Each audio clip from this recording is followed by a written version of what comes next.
Hello guys, welcome to my channel Indian TV shows update.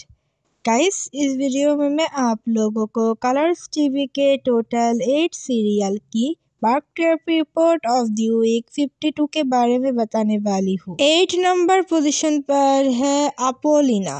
Apolina serial का TRP rating है 0.5 rating point. 7 number position पर है सुमन इंदौरी। सुमन इंदौरी का TRP rating है 1.0 rating point. 6 number position पर है दुर्गा। दुर्गा सीरियल का टीआरपी रेटिंग है 1.3 रेटिंग पॉइंट। 5 नंबर पोजीशन पर है मेघा बरसेंगे। मेघा बरसेंगे का टीआरपी रेटिंग है 1.3 रेटिंग पॉइंट।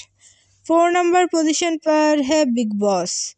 बिग बॉस का टीआरपी रेटिंग है 1.4 rating point. 3rd number position पर है शिव शक्ति। शिव शक्ति सीरियल का टीआरपी रेटिंग है 1.5 rating point. 2nd number position पर है परिणीति। परिणीति सीरियल का टीआरपी रेटिंग है 1.6 रेटिंग पॉइंट। और 1st नंबर पोजीशन पर है मंगल लक्ष्मी। मंगल लक्ष्मी सीरियल का टीआरपी रेटिंग है 1.8 रेटिंग पॉइंट। कलर्स टीवी के ऑल सीरियल में से कौन सी सीरियल है आपकी फेवरेट, हमें कमेंट पर बताइए। Thanks for watching. Please subscribe my channel for more latest update.